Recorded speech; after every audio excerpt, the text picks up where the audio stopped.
ఆంధ్రప్రదేశ్ రాష్ట్రంలో అత్యంత ప్రతిష్టాత్మకంగా ప్రతి జిల్లాకు మెడికల్ కాలేజీ ఉండాలని మరి జిల్లాల వారీగా మెడికల్ కాలేజీల ఏర్పాటు కోసం జగన్మోహన్ రెడ్డి గారు 17 మెడికల్ కాలేజీల్ని తన ముఖ్యమంత్రిగా మంజూరు చేయడం, అందులో 5 కళాశాలను పూర్తి చేయడం, మిగిలినవి నిర్మాణంలో ఉండడం, అదేవిధంగా ఎంబీబీఎస్ సీట్లు రావడం, పీజీ సీట్లు రావడం, రీసెంట్గా కొన్ని కాలేజీలకి పీజీ సీట్లు శాంక్షన్ కూడా చేయడం జరిగింది.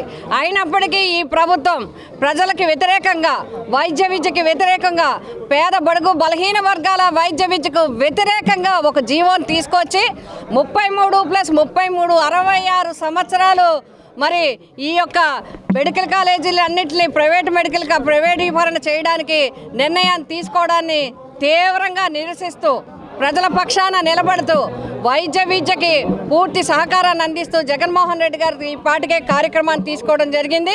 మరి రాష్ట్ర వ్యాప్తంగా, జిల్లా వ్యాప్తంగా, గ్రామ స్థాయి వరకు అనేక కార్యక్రమాలు నిర్వహించడం, 1,000 సంతకాల కార్యక్రమం, ప్రజా వ్యతిరేక కార్యక్రమం చేస్తున్న ఈ కూటమి ప్రభుత్వం దిగి రావాలనే ఉద్దేశంతో 1,000 సంతకాల కార్యక్రమాన్ని ప్రవేశపెట్టడం జరిగింది.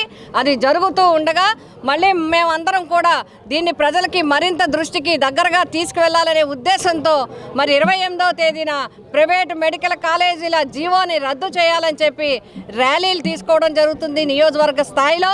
దానికోసం ఈరోజు నిన్న జిల్లా స్థాయిలో పోస్టర్ రిలీజ్ జరిగింది. ఇప్పుడు నియోజకవర్గ స్థాయిలో పోస్టర్ రిలీజ్ జరుగుతోంది. రేపు మండల, పట్టణ స్థాయిలో కూడా పోస్టర్ రిలీజ్ చేస్తాం.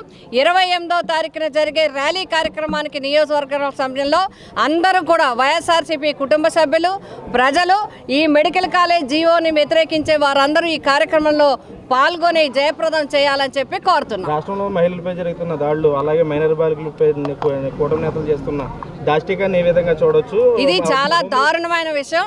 ఇప్పటికే వైఎస్ఆర్సీపీ మహిళా వింగు, అదేవిధంగా వైఎస్ఆర్సీపీ నాయకులు అందరూ కూడా ఖండించడం జరిగింది.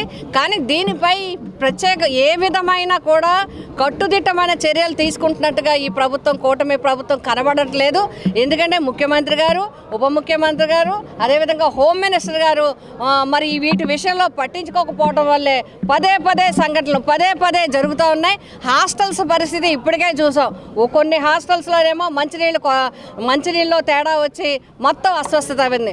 కొన్ని హాస్టల్లో మరి బాత్రూమ్లలో విషయంలో ఇబ్బందికరమైంది, కొన్ని హాస్టల్లో ఫుడ్ విషయంలో ఇబ్బంది అయింది, కొన్ని హాస్టల్స్లో కొంతమంది దారుణమైన ఆడపిల్లల్ని ఏడిపిస్తున్నారనే విషయాలు వచ్చాయి. నిన్న తుని సంఘటన చూస్తే నిజంగా చాలా దారుణమైన సంఘటనలు. హాస్టల్స్ నుంచి అలా ఎవరొస్తే వాళ్ళని, ఆడపిల్లల్ని పంపించేయడం అనేది చాలా బాధాకరమైన విషయం. అందుకే చెప్తున్నాను, ఆ అమ్మాయికి న్యాయం జరగాలి. ఎవరైతే ఆ బాలిక ఉందో ఆ బాలికకి న్యాయం జరిగే విధంగా చక్కగా చదువుకోవడానికి తగిన ఏర్పాట్లు చేయాలి. తన చదువుకోగలిగినంత జరిగే విధంగా మరి ఆ అమ్మాయికి న్యాయం చేయాలని కోరుతున్నాం. అదేవిధంగా మన పిఠాపురం నియోజకవర్గంలో ఒక బాలింతకి జరిగిన అన్యాయం చాలా అన్యాయము. మరి సరిగ్గా మరి వైద్య విధానం సరిగ్గా చేయకపోవటం వల్ల ఇక్కడ ఒక విషయం కూడా మీకు ప్రస్తావించాలి. గతానికి ఇప్పటికీ చూస్తే హెచ్డిసి కమిటీ మీటింగ్ల విషయంలో కానీ, హెచ్డిసికి వచ్చే డబ్బుల విషయంలో కానీ ప్రభుత్వం నుంచి పూర్తి సహకారం అందట్లేదు.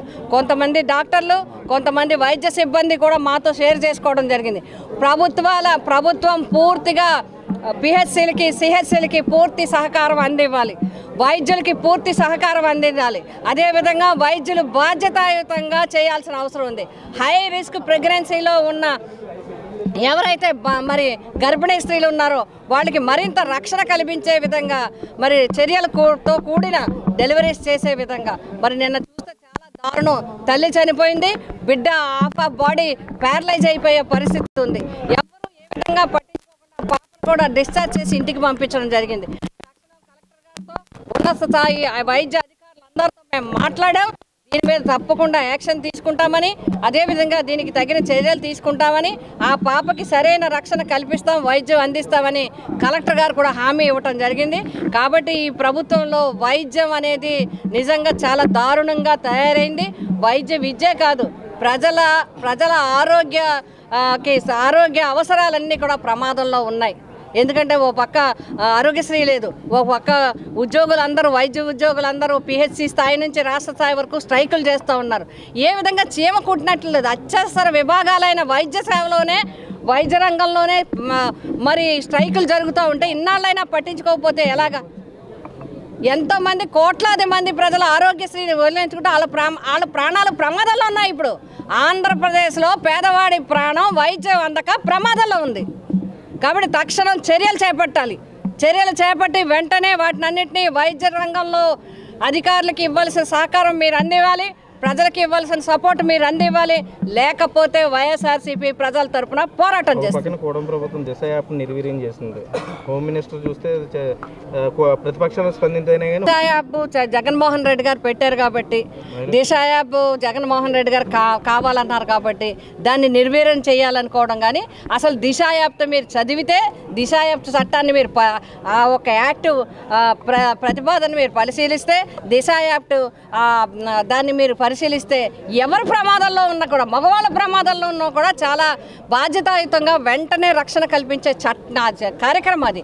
దాన్ని కంటిన్యూ చేయకుండా కేవలం మీరు ఆరోగ్యశ్రీని జగన్ గారు ప్రవేశపెట్టారని దాన్ని నిర్వీర్యం చేయాలంటున్నారు. సచివాలయ వ్యవస్థ జగన్ గారు పెట్టారు కాబట్టి నిర్వీర్యం చేయాలంటున్నారు. వాలంటీర్ వ్యవస్థ నిర్వీర్యం చేసేశారు. ఇలా ఏ వ్యవస్థ చూసినా ప్రజారోగ్యం కూడా ప్రమాదంలో ఉంది. ఇవాళ ప్రజారోగ్యం ప్రమాదంలో ఉంది, మహిళల పరిస్థితి ప్రమాదంలో ఉంది. తక్షణం మీరు స్పందించండి. ప్రతిపక్షంలో ఉన్నప్పుడు చెప్పిన విషయాలు కాదు, ప్రభుత్వంలో మీరు చేసే పరిస్థితిలో ఉన్నారు. వెంటనే చెయ్యమని మేమందరం వైఎస్ఆర్సీపీ కుటుంబం తరఫున, పిఠాపురం తరఫున కోరుతున్నాం.